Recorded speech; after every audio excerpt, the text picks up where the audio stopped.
One very significant kind of chemical process in aqueous solution is called a double replacement or double displacement reaction. I'd like to explain a little bit for you now about how these work. This reaction would occur when two aqueous solutions of different ionic compounds are combined. Let's say, for instance, that we start with an aqueous solution of potassium bromide in one container, an aqueous solution of silver nitrate in another container, and then we combine the two by pouring one into the other.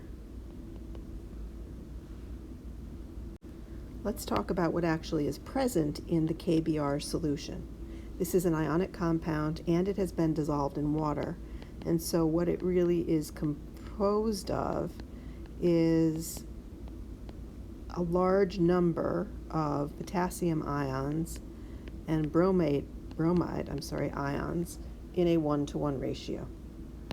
In the other solution is a large number of fully dissolved and separated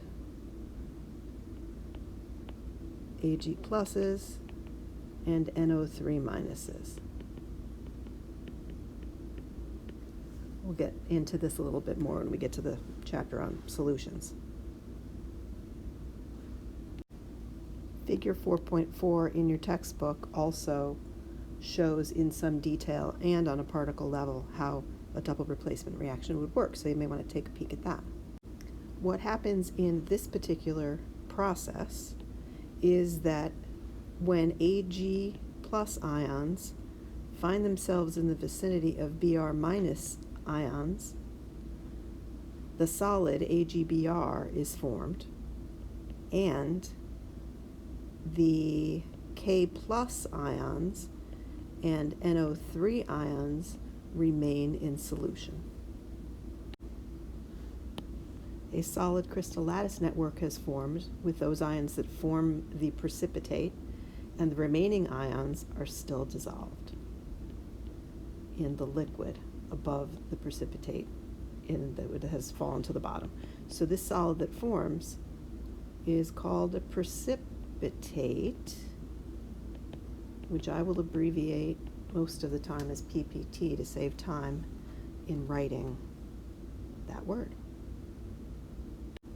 So how will you know if a precipitate is expected to form when two ionic solutions are combined? Very valid question.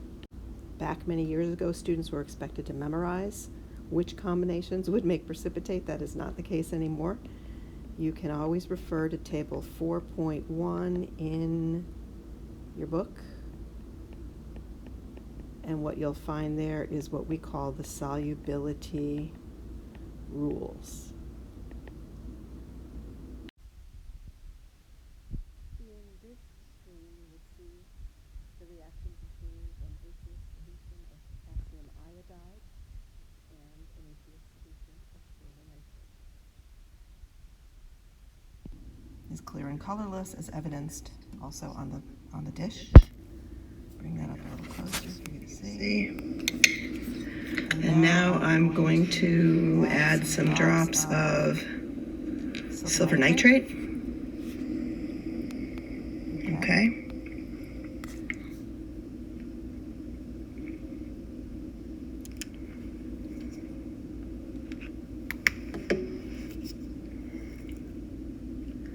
I think that you can see, I hope that you can see, that there's essentially a chunky substance. It's a little hard to get close enough for you to actually see this, but there are little crystals, little chunks of solid in here. You can see them particularly here around the edge. Okay, it certainly has become opaque. That means there's some solid blocking the ability of light to pass through the solutions.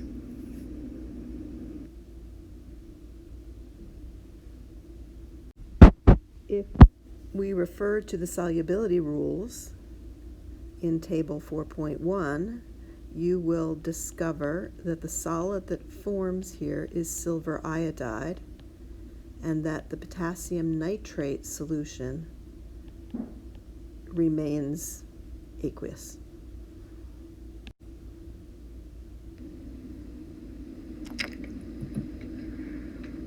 clear and colorless. Copper sulfate solution. Oops. Copper sulfate.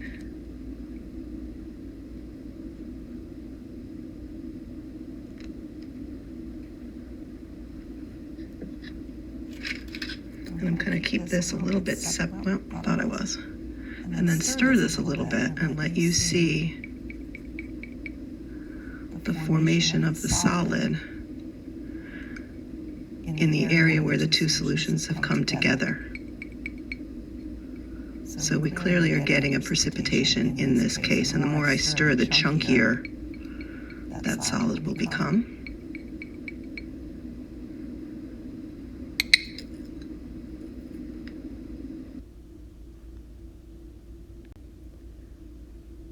Again, checking solubility rules will allow you to determine that the solid formed here is copper hydroxide, and sodium sulfate is soluble and does not precipitate. So this identifies the formula of that blue solid that formed. Another one here. For this one, we have calcium chloride solution.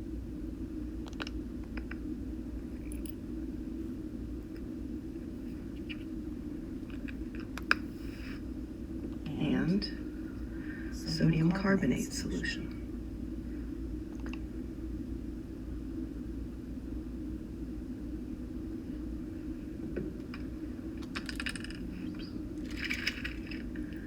And I believe you can see here also the formation of chunks. Whoa, no! Sorry, guys.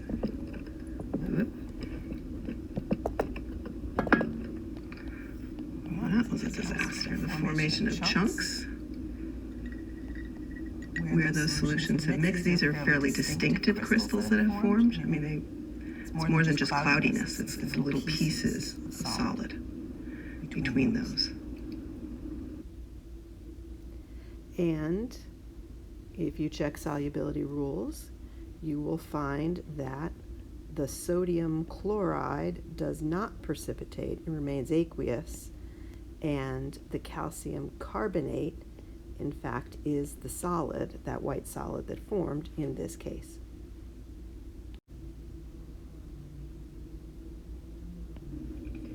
Next one is hydrochloric acid solution, HCl.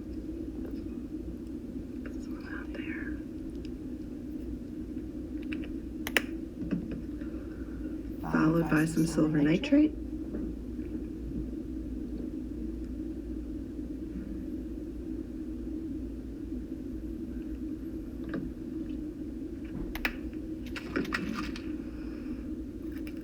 Again, a pretty noticeable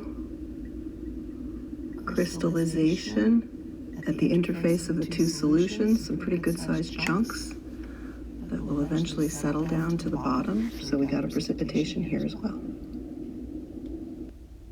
And if we were to write the reaction here, we would have HNO3, which is aqueous, and AgCl, the solid precipitate. Yet another. That's an air bubble in the middle of that. And H2SO4.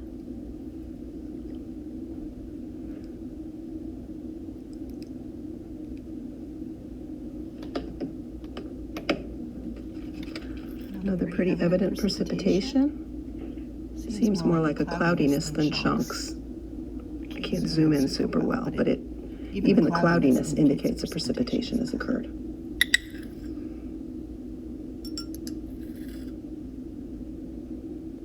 And in this case, the barium sulfate is the precipitate, and the HCl, the other product, would be aqueous.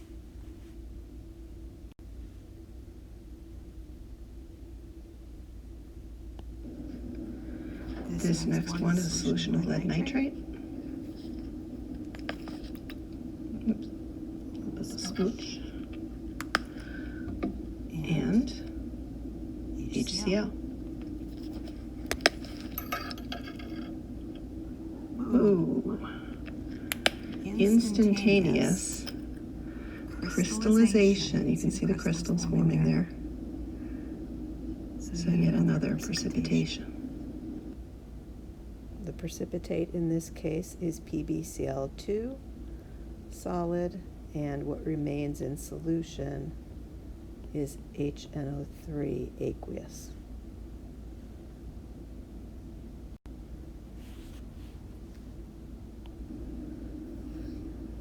Let's try a combination of aluminum nitrate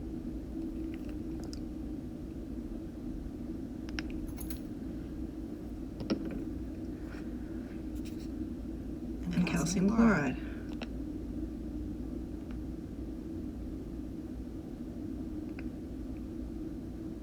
You'll notice that in this case, no precipitate forms. These ions are fully soluble with one another. So precipitation will not always happen when two ionic solutions are combined. Kind of depends on the solubility of the various products that form. So you want to check the solubility rules to be able to answer this situation. So let me just point out that if I were to write this equation, aluminum nitrate aqueous plus, what's the other one? Calcium chloride aqueous, I would form, at least on paper, AlCl3 aqueous and CaNO3 2 aqueous, which sort of looks as if something's happening, but since everybody is aqueous, there really is no reaction.